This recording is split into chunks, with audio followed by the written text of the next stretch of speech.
¿Cuántas veces no hemos escuchado hablar del fascismo, ¿no? De lo que es el fascismo en sí, en su definición y además cómo se ha adaptado pues toda esta definición como tal o todos estos movimientos a lo que es esta nueva era, ¿no?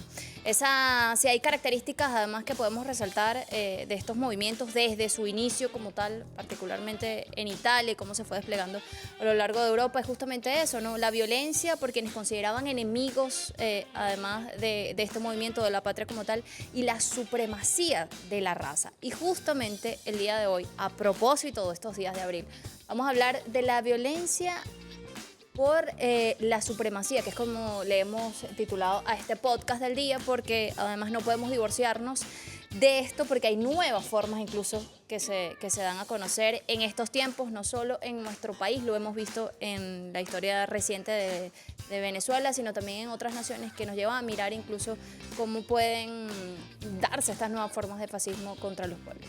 Así es, Jocelyn. Bueno, hablamos también del neofascismo como un nuevo elemento también que son las nuevas expresiones del fascismo en pleno siglo XXI. Y si hablamos de nuestro país, concretamente, como lo decías, no podemos dejar a un lado los acontecimientos del 11, 12 y 13 de abril, que fueron trascendentales y que marcó un antes y un después en ese golpe de Estado que le dieron al comandante eterno Hugo Chávez, y que el pueblo en las calles, además, tiene una connotación importante con el tema mediático, que fue donde se orquestó precisamente ese golpe de Estado, pero no ha sido el único episodio en el cual el fascismo se ha manifestado en nuestro país. También lo vimos en el año 2014, después lo vimos en el año 2017, y han mutado todas estas formas de fascismo porque ahora también utilizan las redes sociales para promover esto. Pero bueno, en Venezuela se ha estado avanzando en esta materia, y precisamente en la Asamblea Nacional está trabajando en toda esta ley contra el fascismo, y es precisamente para evitar este tipo de expresiones y que podamos vivir en paz y que cada quien pueda tener su ideología, pero manteniendo siempre la paz y el respeto y la convivencia en nuestro país, y obviamente el patriotismo, defender nuestro territorio. De hecho, fue aprobado en primera discusión en estos días, creo que fue el día lunes, ese proyecto de ley contra el fascismo, neofascismo y expresiones similares, que es como lo han denominado. Decía la vicepresidenta, quien estuvo justamente ese día en esta aprobación, 30 artículos importantes porque hablan de preservar la convivencia pacífica, la paz y la tranquilidad pública en el ejercicio democrático, medidas de protección justamente ante este hecho, ante el fascismo, prohíbe la difusión de mensajes a los que tú mencionabas, hacías referencia con todo y a lo que yo decía de la nueva era, ¿no? La era digital, como además las redes sociales han de alguna forma sido pues ese caldo de cultivo también para todos esos mensajes de odio, y habla por supuesto de otros temas relacionados y mencionaba justamente estos hechos a los que tú hacías referencia. Sí, es que, o sea, podemos tener diferencias, es natural en democracia tener diferencias, pero allí cuando tú piensas es necesario que hay incluso que exterminar al otro simplemente porque piensa diferente o por su tez de piel, que lo vimos acá en nuestro país, entonces vamos a exterminarlo, simplemente por eso ya nos estamos yendo a un nivel de fascismo claramente. Pero bueno. No estamos solos, como siempre decimos en este programa, en una conversa vamos a llevar además este tema que es complejo, pero que es necesario además que hablemos para estas próximas generaciones que ven constantemente este tipo de mensajes también en las plataformas digitales, que es el escenario donde se desenvuelven. ¿Quiénes nos acompañan? Vamos a verlo. Adelante.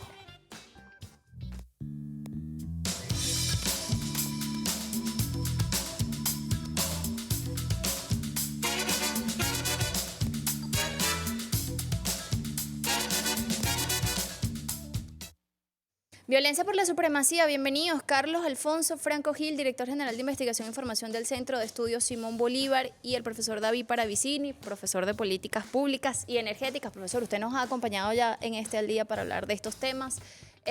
No sé quién quisiera empezar hablando, ¿no?, de estas nuevas formas, incluso de fascismo, que se presentan sin dejar a un lado también esa referencia de dónde se origina pues todo esto. Así es. Y sobre todo definiendo qué es el fascismo y de dónde viene. Ya yo se le daba algunas luces, hablaba de Mussolini, Italia, pero profesor, díganos usted. Bueno, gracias. Me dieron por unanimidad, me quedaron viendo a mí. La seña. El alto rango Sí, acá. sí. Bueno, no, ustedes me han hecho un buen resumen, y oyéndolos, lo que yo les podría como agregar como una observación es que el fascismo se desarrolla, pero tiene que tener como base el poder. Tiene que haber un poder que lo ejerza. El origen de ese poder es un poder económico, como ahora es realmente lo que porque bueno, puede haber poder militar o puede haber un poder que se establezca de alguna forma, pero ahora el dominio todo lo que estamos definiendo como fascismo se refiere también a un desarrollo del capitalismo.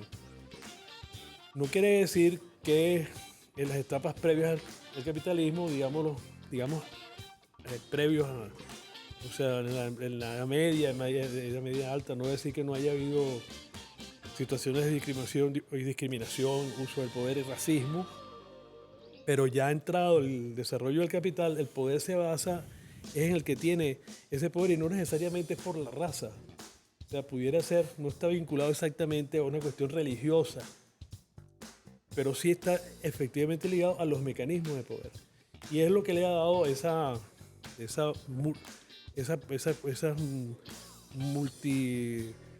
multicolor o multiforma de expresarse, que digamos son distintas formas de fascismo, como el fascismo alemán, como el fascismo Francisco Franco. Es decir, que es muy interesante verlo en España, porque normalmente cuando se habla del fascismo a esto se le olvida qué fue lo que pasó en España.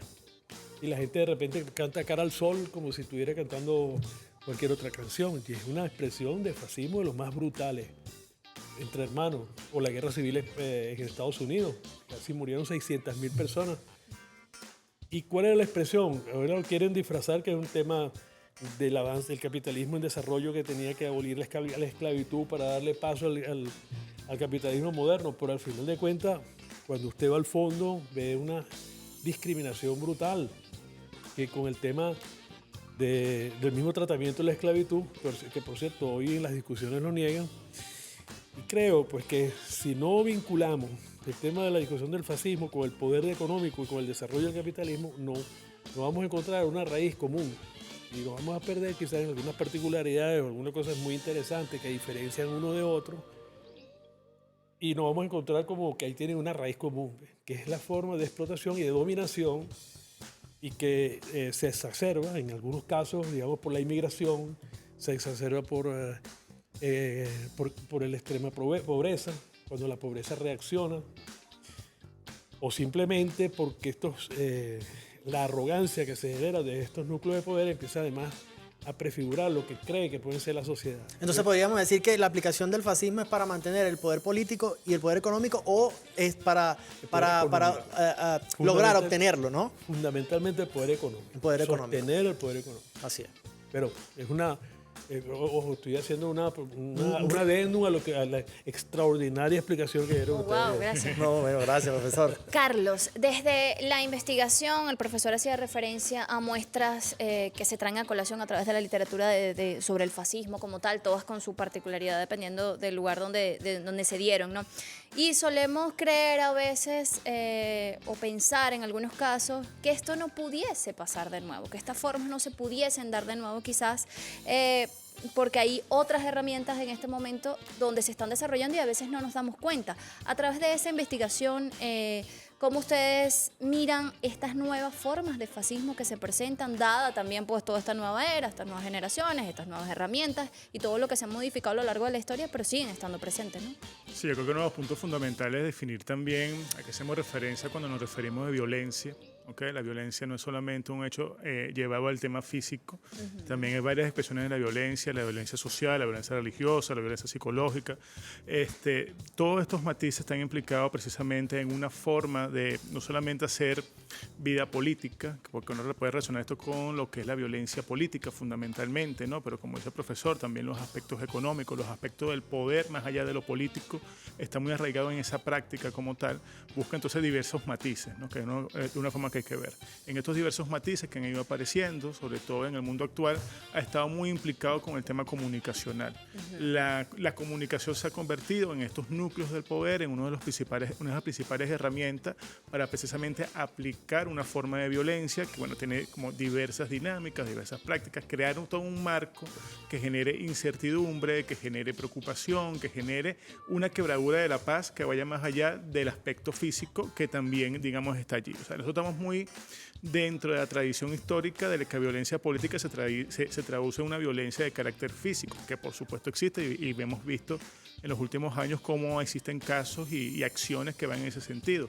Pero creo que al día de hoy, la práctica más común de violencia política, por así decirlo, o estas acciones de carácter fascista van en torno a lo que es la aplicación de los medios de comunicación, la forma como la comunicación se transforma en una herramienta que precisamente menoscaba la condición humana. Las redes sociales han multiplicado esto en este sentido, ha abierto, por supuesto, la capacidad de que todos tengamos que ser una voz más directa, pero también ha habido grandes campañas de desprestigio, grandes campañas de crear zozobra a nivel nacional que incluso, bueno, terminan determinando una postura de realidad y la gente así lo consume como tal. Lo hemos visto, de hecho, en lo que ha pasado en América Latina recientemente, Exactamente. con distintos líderes, cómo se ha gestado pues todo este lawfare y cómo se ha multiplicado pues toda esta información a través de las redes sociales, muchas de ellas fake, pero se hacen virales y no es posible revertir eso una vez que se hace viral, independientemente que demos una explicación exacta y honesta de lo que sucedió allí. Ya una vez que eso se hace viral, que eso se suelta a través de la red, pues Exacto. eso queda allí. Y que precisamente la tarea es esta, ¿no? Ahora, ¿cómo asumimos los medios de comunicación? Ahora, hablándose de las redes sociales, ¿no? Porque los medios de comunicación se rigen por una ley en nuestro país, por lo menos la ley de responsabilidad social en radio y televisión, pero aún no se ha legislado en cuanto a lo que tiene que ver con el tema de las redes sociales y mucha gente, aún en pleno 2024, sigue pensando que las redes sociales son los validadores de la información y mucha gente no verifica, aunque ya aquí en Venezuela se tiende a que la gente se informe y trate de buscar buenas fuentes, pero sin embargo sigue haciendo mucho daño lo que se difunde en las plataformas digitales. Mira, momento de ir a la pausa. Seguimos hablando de este tema. Obviamente, al regreso, interesante además abordar todo el tema de la comunicación, la disertación incluso de cuándo decir y qué es o no es, o qué expresiones de repente dan con eso. Casos recientes, incluso no solo en nuestro país, sino en otras naciones que podemos traer a colación, porque es necesario mirar justamente qué ha sucedido para no repetirlo, ¿no? Para no darle paso o darle cabida a estos hechos que al final, obviamente, quedan a lo largo de la historia y son hechos terribles que dan con consecuencias terribles. Pero antes, Publicidad. ajá. Con Pago Móvil BDB QR del Banco de Venezuela, tus pagos son al instante. Abre BDB App, escanea el QR y coloca el monto. Así de fácil puedes pagar en comercios, tiendas y restaurantes. ¡Guácata! Porque para el BDB el mayor valor eres tú.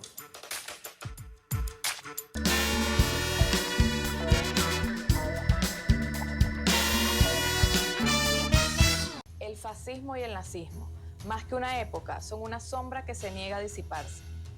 Surgidos en la Europa de entreguerras, basados en falsos conceptos de supremacía nacional y racial, estos movimientos causaron estragos inimaginables.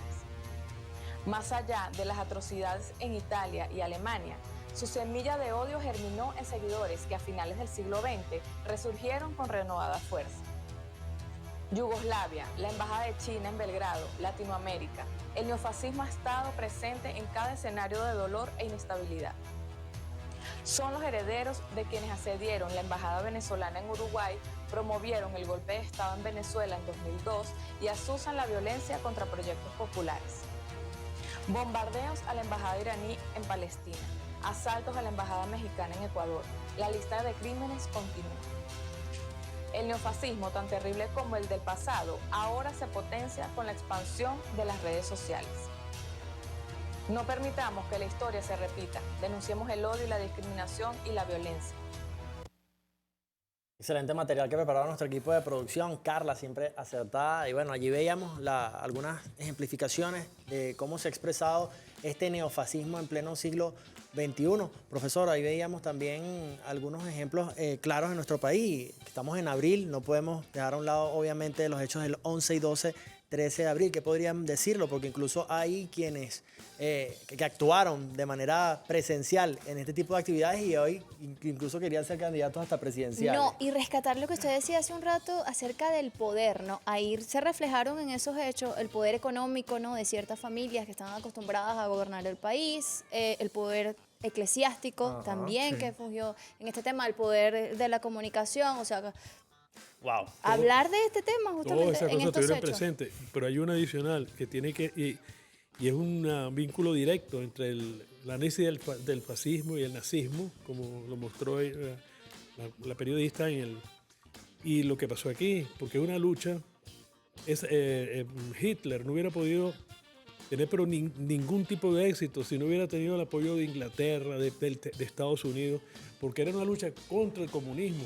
Cuando usted va a fondo y ve cuáles eran, por supuesto que estaban hablando de los asuntos raciales, pero lo fundamental era la destrucción del comunismo. Había un triunfo, había un éxito gigantesco de la Unión Soviética en superar una cantidad de dificultades tremendas desde el punto de vista económico. Llevaba ya se convirtió en un modelo, sobre todo para los trabajadores y las trabajadoras del mundo, para los pobres y la gente de pobreza, porque la distribución de la riqueza en una régimen socialista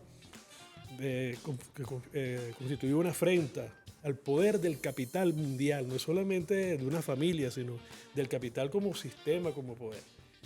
Igualmente que en Venezuela. Venezuela era realmente el sitio donde las grandes transnacionales petroleras hicieron lo que quisieron durante 100 años. Y cuando llega el presidente Chávez y le dicen, bueno, necesitamos ese petróleo para desarrollar a Venezuela. Le dice Chávez, esto no es así. Entonces, esa intransigencia, porque no es que Chávez no quería hacer un negocio o sentarse a la mesa, sino que hubiese, ¿cómo se le ocurría? Y entonces están todas esas trazas, que hablamos de nazismo, de fascismo, como ese señor de Sabaneta, como va invocando a una cantidad de gente que son unos pobres, bueno, todo ese lenguaje que se generó y imaginología con respecto a que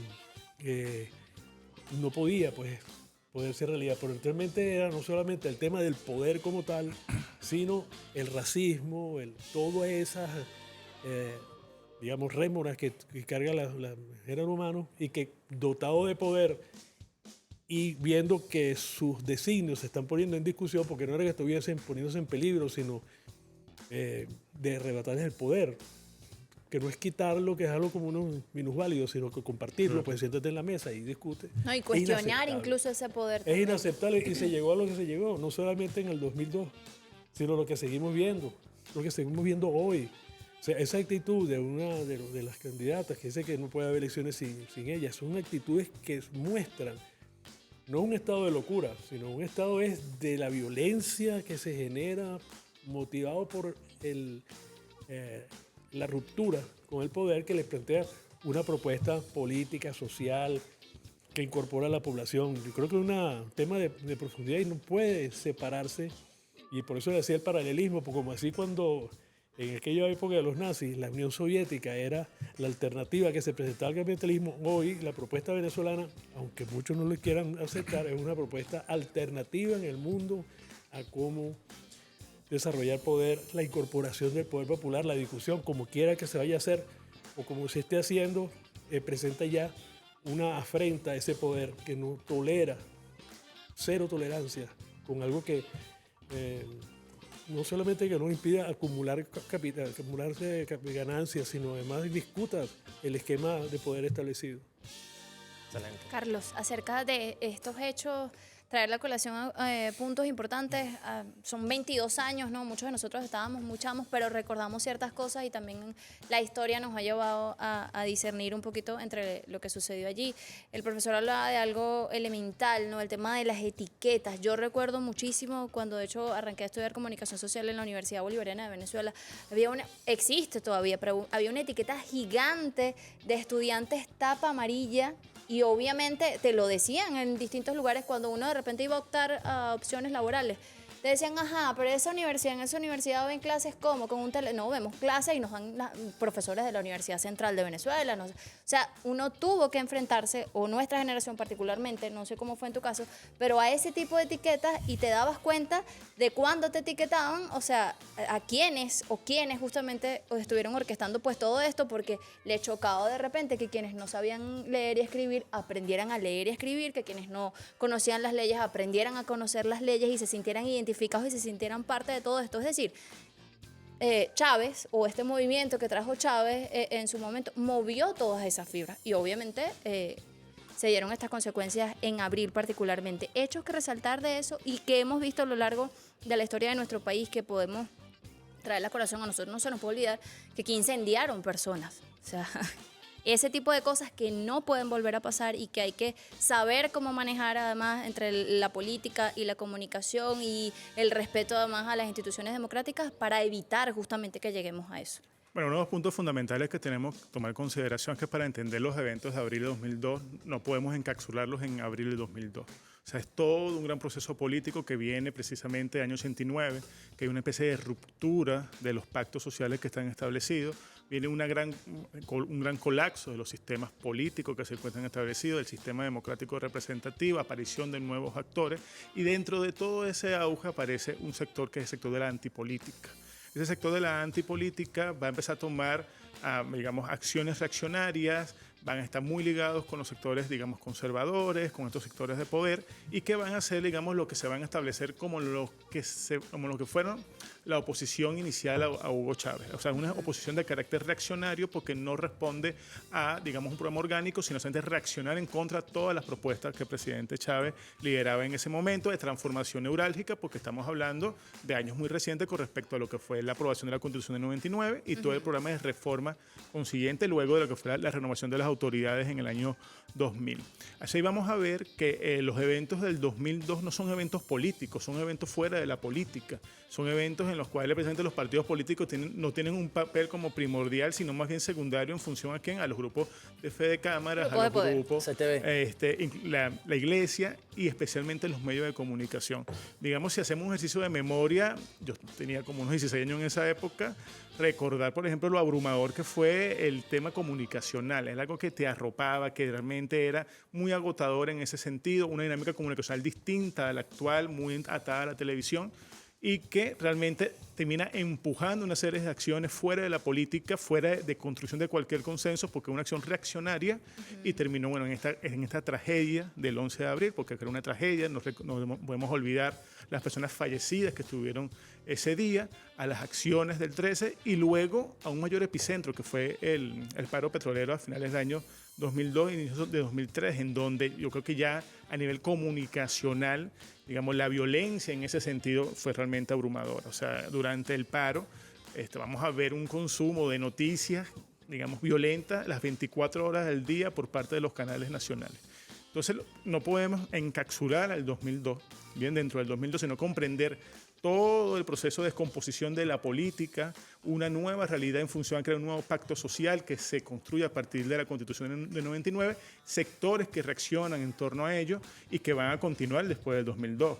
2002-2003 con el paro petrolero es algo terrible y que, bueno, que vamos a ver cómo las acciones son subsiguientes.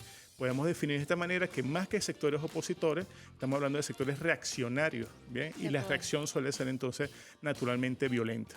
Profesor, ¿qué podría decir que aprendió este proceso revolucionario que encabezó el comandante Chávez y que hoy continúa el presidente Nicolás Maduro de esos acontecimientos de hace ya 22 años? Uy. Bueno, fundamentalmente tiene que ver con lo que dice el profesor, puesto que el fracaso de la puesta en escena de la Cuarta República o del periodo del punto fijismo que creó esa tensión que nos describe muy bien el profesor, ¿no? Una tensión entre una política fracasada, un sector emergente haciendo unas propuestas y un sector totalmente que queda fuera, marginado y que es pasto de la propaganda. Justamente estamos hablando sobre todo los países subdesarrollados como los nuestros, dependientes sobre todo de una materia fundamental como el petróleo, que no puede ser dejado suelto. Es una variable que no puede.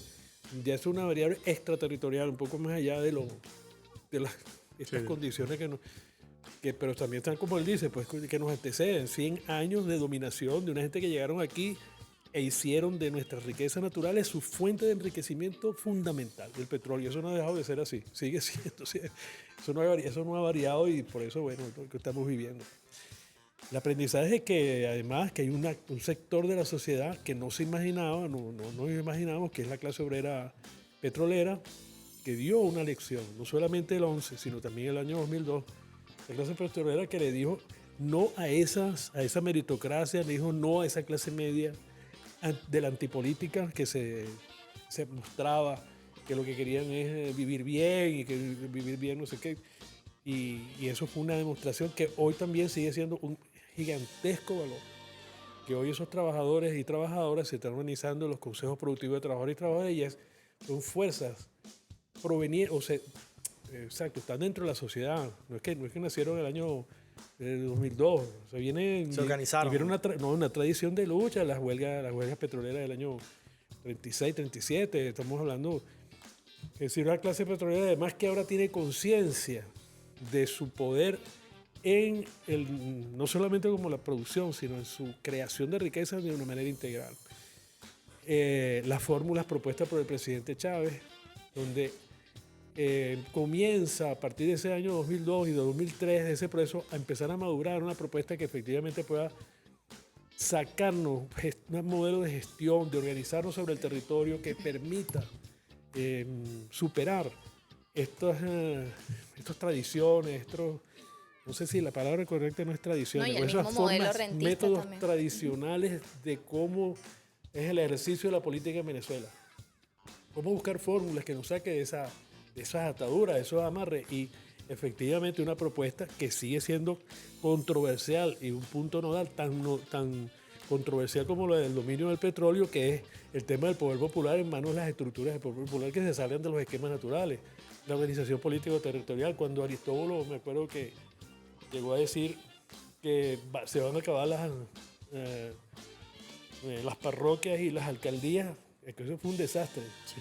Pero eso es el planteamiento de fondo, cómo un país subdesarrollado como el nuestro, con riqueza y con un pueblo como el que tenemos, puede salirse de unos esquemas que evidentemente lo que produce es un fracaso político, social y económico, que no tiene otra porque está en la naturaleza de un dominio económico. Yo creo que son enseñanzas, no es que tuvimos, sino que las tenemos y estamos obligados a explorarlas porque es el futuro. No tenemos, en mi opinión, no tenemos futuro si no lo exploramos. No, y yo creo que esa obligación está dada porque además si miramos, no como hechos aislados, estos hechos a los que hacemos referencia, nos dimos cuenta justamente que era necesario soltar un poco ese modelo rentista por lo que se nos venía. Sanciones, bloqueo, no sé qué más, y vimos además las consecuencias de todo eso. Vimos además que en esos procesos de abril son las mismas caras del año 2014, del año 2017, y son quienes apelaron por todo este tema de la violencia antes de que llegara la Asamblea Nacional Constituyente, como esa banderita también de la paz, para darle paz al pueblo venezolano. Y son las mismas personas que algunos no reconocían antes, ahora lo reconocen porque tenían intereses, se suman a todo este proceso electoral, pero otros siguen enviando ese mensaje de odio. Son las mismas caras, o sea, son los mismos rostros de ese abril, incluso antes, y de esas familias justamente que tenían el poder. Bueno, hemos tenido esta conversación casi que de manera cronológica y creo que debemos hablar obviamente de lo que dijiste del año 2014, el año 2017, porque allí si los medios de comunicación jugaron un papel preponderante en el año 2002, aquí lo hicieron mucho más y sobre todo con miras al aspecto internacional, ¿no? Cómo manejaron también el tema de los chamos, de los jóvenes, cómo los manipularon y que hoy incluso ellos mismos, voceros de la misma oposición, se arrepienten de haber participado en este tipo de actividades tan violentas que dejaron saldos tan negativos en nuestro país con esa ola de violencia de las llamadas guarimba. Vamos a una pausa, ya regresamos con más al día.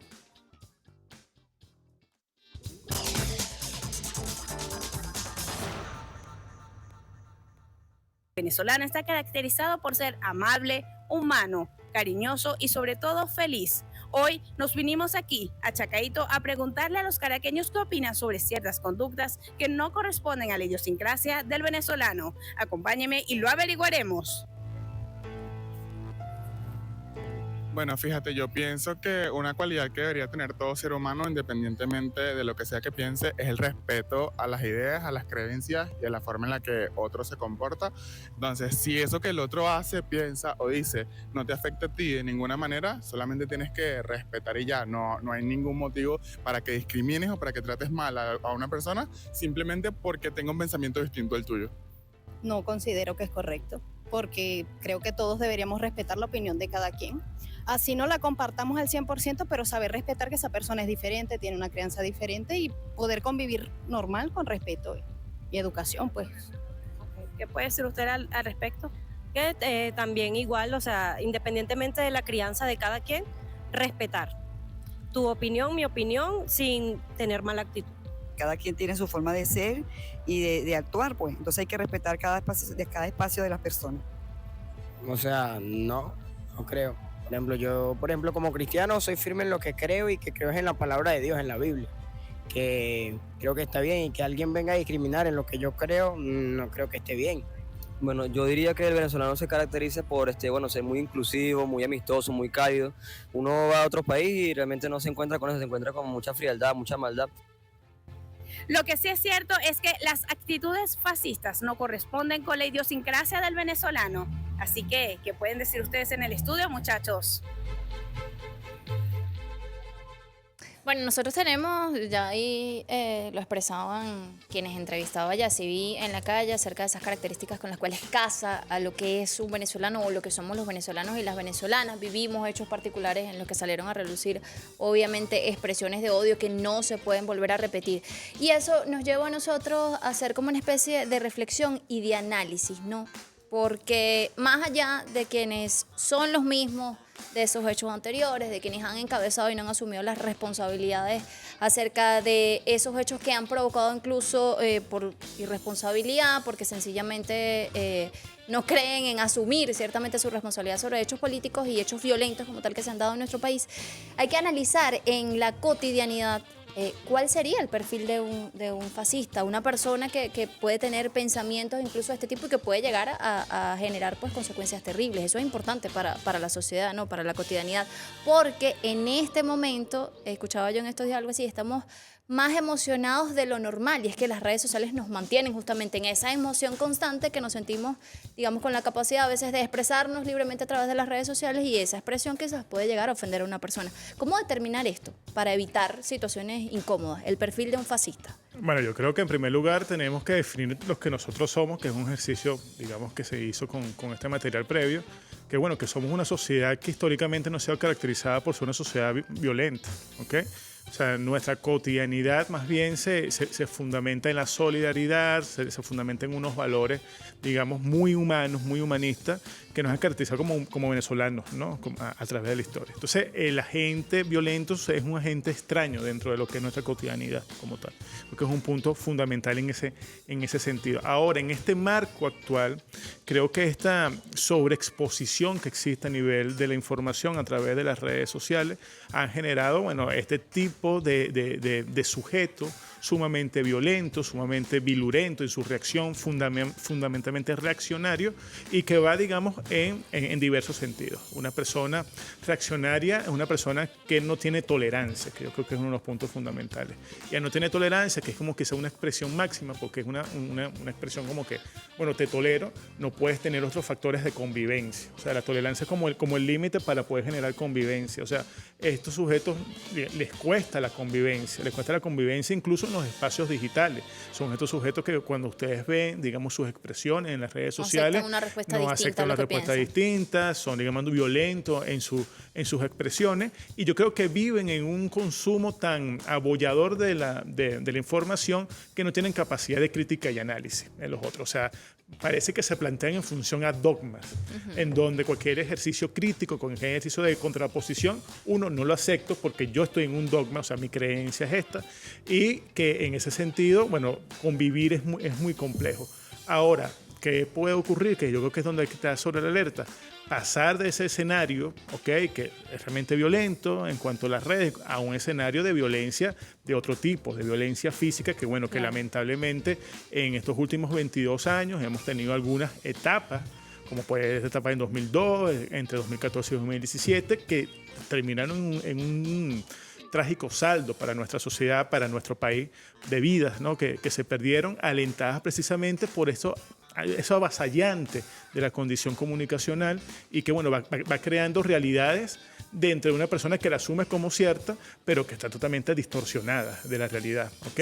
El hecho de que una persona, porque tenga una religión distinta, porque tenga una identificación sexual distinta, porque tenga un color de piel distinto, genera una reacción inmediata sin ningún tipo de análisis, de crítica, de un ejercicio de tolerancia, creo que es algo que define una persona con esta característica. Profesor, ¿de qué debemos estar alerta, no? Porque lo ponía como ejemplo antes de irnos a la pausa, precisamente que hacíamos el análisis cronológico en el año 2014-2017, precisamente fueron las redes sociales quienes promovieron incluso con una indumentaria, con una imagen, todo bien pensado, bien elaborado a nivel comunicacional para convocar a aquellos jóvenes que fueron la carne de cañón, ¿no? de esos eventos. Y ahora estamos a un evento electoral y hay quienes aún todavía promueven eslogan como hasta el final y este tipo de cosas que no llevan más sino a pensar en que quieren retomar ese escenario de violencia. ¿De qué debemos estar alerta y cómo podemos de alguna u otra manera hacerle frente a estos eventos que están por darse en nuestro país? Sí, yo creo que hay que resaltar, uno, esa naturaleza venezolana que, de acuerdo a lo que hemos dicho aquí, se ha dicho, tiene una naturaleza pacífica, tiene más de alternar entre unos y otros, pero en el mundo la cosa no es así. En el mundo los medios de comunicación, y no tiene que ser a las redes actuales. Recordemos las guerras, la Primera Guerra, la Segunda Guerra, pero antes, la guerra de los 100 años, la guerra de los 30 años, los 40 años. Uno ve cuando la historia europea, los últimos 300 años ha estado matando, los últimos 1000 años ha estado matándose por cuestiones dogmáticas, desde los púlpitos, desde las prédicas, ejércitos como ¿cómo se llama? El de las cruzadas, es decir, y todo es a la muerte, a la liquidación, al exterminio del otro. Y eso es uno lo hemos sentido todos estos 25, 30 años y tratando de llevarnos a una guerra civil, o sea, que nos exterminemos. Es decir, hay un plan definido que es decir, tensar esas condiciones humanas para llevarnos a los extremos. Por ejemplo, lo que vivimos más terrible fue cuando mataron a aquella persona en Altamira, que salió un Gobella y mató a una persona allí. O cuando le pegaron, quemaron a este muchacho, que de pronto lo que tenía no era ganas de salir y ver cómo le daba por lo menos una cachetada a alguien ahí. Claro, o sea, Orlando. Permanentemente estimulando a un odio y no sé si la palabra es intolerancia, parecía ser muy suave, porque es dogmatismo absolutamente cerrado. Uno los ve como se refieren a los eventos de ahora. Si tenemos que estar de acuerdo y no sé, yo creo que además son políticas, porque eso no sé, es una alerta, es una práctica cotidiana el tema de la paz. Eso es uno de los valores extraordinarios que tiene el presidente Chávez y Nicolás Maduro, el esfuerzo en hablar de la paz, en sostenerlo, el diálogo, porque es oponer a una actitud que nos quieren traernos a través de la propaganda, oponer una fórmula inconsciente en nosotros, que está en nuestra genética, en nuestra historia, pero tenemos que hacerla consciente porque hay que hacerla valer frente a la irracionalidad, que no es una cosa tampoco que está sucediendo como un terremoto, es un deliberado, consustanciado, publicitado con nombres y apellidos, llevarlos a una guerra civil, a que se maten unos a otros, como está sucediendo en muchos países, o ha sucedido, como se han matado en Argentina, en todos nuestros países suramericanos, o sea que no es una cuestión que es en Colombia. La situación incluso reciente de Ecuador. Entonces, lo que tenemos, yo creo que uno observar con cuidado de que tanto el presidente Chávez como el presidente Maduro lo han identificado. Es una política que es el centro de todas las cosas que hacemos, que es la búsqueda y el reforzamiento de la paz. Pero no como una retaíla, sino una práctica. Una práctica que hay que revisarse uno mismo. Un ejercicio porque individual. Somos violentos, somos también pasto de toda esa propaganda. De toda esa propaganda que nos cae encima de cómo tener las reacciones. Y aquí yo creo que Venezuela se defiende y por eso esa oposición le tiene tanta rabia a la ley contra el odio, ahora la ley antifascista. Son todas cosas que es como darnos fuerza y herramientas para estar en esa alerta que estamos levantando aquí, es correcta, y tener las herramientas y estar pendientes. Y no, mira, subiste la voz, mira, hiciste esto. Sí podemos ser mejores, cultivando nuestras virtudes, como decía Simón Bolívar. Una doctrina bolivariana. Seamos virtuosos, seamos felices, y la felicidad basada en el cultivo de las virtudes. Mira, me parece súper interesante porque nos llama incluso, independientemente de que usted piense como usted piense, o sea, es un ejercicio realmente individual que tenemos que hacer todos acerca de estos nuevos tiempos, de estos desafíos que se nos presentan en la cotidianidad, que a veces nos hacen ser reaccionarios ante cualquier situación, pararse, pasa hasta con la crianza de los hijos. Claro. Ya va, respiro y veo cómo puedo resolver esta situación. Así de personal debe ser ese ejercicio para que obviamente se vea reflejado en nuestra sociedad. Así es, José, no, sin duda que la tolerancia, como ya lo decía acá también nuestro invitado, que hay que mantenerla siempre. Podemos tener diferencias con alguna persona, por nuestra posición incluso política. Tú decías algo sobre la Universidad Bolivariana. Evidentemente a mí también me pasó eso, porque Yo soy también profesor de la Bolivariana. vengo de esta Saludos, casa de estudios, y la cual nos duele muchísimo en el sentido de cuando es atacada, porque nosotros venimos de ahí, de ese proceso de quienes no pudimos pagar una universidad privada. Precisamente fue el comandante Chávez que abrió esta universidad para que nosotros, los del barrio, también pudiéramos formarnos y ser profesionales de hoy. Mira, pero para que no tengamos así cuento, antes que existiera la Bolivariana, el estigma era si venías de la Santa María. Porque era pirata, se compraban los títulos. La esposa de Lucinchi compró su título y era doctora, abogada, porque compró su título. O sea, ese estigma se va mudando de un lado a otro y de nuevo depende de nosotros, los profesores, los estudiantes, los trabajadores y las trabajadoras de la universidad. Así es, y Porque combatiendo esos eso. estigmas lo va a haber, ¿no? Pero antes era la Santa María. Sí, son muchos escenarios. Y además Maite aquí me hace recordar una frase que dice, ¿no? Es complicado, quizás más allá de ese ejercicio, asumir la responsabilidad o pensar que esas personas que quizás consideran que el fin justifica los medios, o sea, creo que es este tipo de perfiles que veníamos mencionando hace un rato, que son esas mismas familias, que son esas mismas personas que obviamente no van a asumir responsabilidades, y obviamente esto nos referimos a los temas políticos. Obviamente hay gente que piensa y lo dice así a través, y se expresa así a través de algunos hechos, sobre todo lo podemos leer a través de las redes sociales, pero en esto, ¿no? De que el fin justifica los medios, no importa cómo se haga, pero importan son los resultados, ¿no? El Cómo tema- lidiar incluso con esto. En las redes sociales también hay gente que es muy, ¿sabes?, valentonada, ¿no? Pero a la Sí. hora del té Claro, porque eso es tampoco- un filtro en el que tú puedes escribir o decirle lo que tú creas que tienes derecho a decirle a la otra persona, y esa persona, bueno, te va a responder de manera No, y escrita, otro pero no elemento va a que es el reaccionar. anonimato, que Ah, también es muy exactamente. presente Sí, dentro de las claro. redes Hay sociales. gente que no tiene ni una foto de perfil, no sabe quién Sí, está son escribiendo por estos ahí. también box, ¿no? O sea, laboratorios que se dedican a la reproducción y sostener y expandir Ese un, tipo de un barbaridades. discurso, ¿no? Uno la leía solo en las paredes de los baños. Sí. Ajá. Ahora lo lees todos los días en el teléfono. Sí, No, y hay sí. gente que entonces cree, no, porque está en tendencia en X, cualquier cosa, entonces ya esa es la realidad nacional, ¿no? Entonces viene la desilusión. Ay, pero es que si en X era X persona que tendencia y era el candidato favorito, hermano. Me creo pero una es que encuesta en X y ahí La, dice la que... realidad es la calle, lo que están haciendo la gente, esa persona que está produciendo en nuestros llanos, la que está haciendo su emprendimiento en la casa. Es decir, es un pueblo que está decidido a ser libre y además a determinar su forma de emprendimiento, de producción, y además a escoger su modo de vida. No, y ya lo vimos, o ya lo analizamos acá con los profesores. Un ejercicio individual que debemos hacer en todos los aspectos de nuestra vida, y obviamente ese ejercicio que se va a ver reflejado en las decisiones que tomemos como país, como pueblo, justamente, porque a todos nos importa. Ya lo vivimos, en violencia, en estos hechos que nos mantenían en zozobra. O sea, que hay que alimentar, bueno, vivir en paz, con el respeto además a las instituciones, con normas que existen obviamente para regir y para tener convivencia como tal. Y obviamente respete lo que piense el otro, respete lo que opine el otro. O sea, acá caben todas las opiniones, pero obviamente hay reglas establecidas, hay instituciones que rigen justamente estos caminos. Lo que podemos hacer en el caso electoral, que es lo más cerquita que tenemos, obviamente salir. Votar. Exactamente, y ejercer nuestro derecho. Mira, pero nos en otros tenemos que ir. ámbitos, Ajá. ya, nos fuimos. Pero Chao. las redes En la sociales aquí, pausa. las redes sociales, ¿no? Sí. Profe, ¿por allá? ¿Por aquí? Redes sociales, profesor. Redes sociales para que la gente pueda Su cuenta en red, en Twitter, en No Instagram. no tengo. Cónchale, profesor, y entonces tenemos que dar la Nada. batalla ahí. Bueno, tarea. estoy todavía ¿cómo se llama? Analfabetismo digital. de Mira, la transición. Por aquí. La transición, sí. No, pero entonces no tengo Twitter, o sea, o quizás lo tengo porque los hijos míos y mis Maite nietos... me dice que tiene uno. No, mis nietos me Ajá.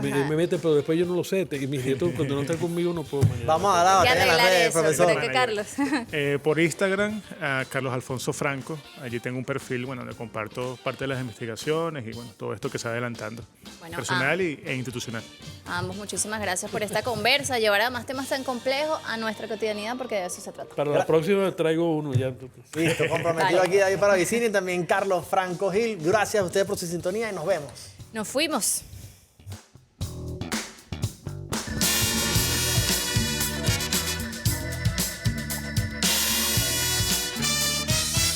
Al día fue presentado por Banco de Venezuela. El mayor valor eres tú. Okinawa, Beiras Shop, Galipán Restaurante.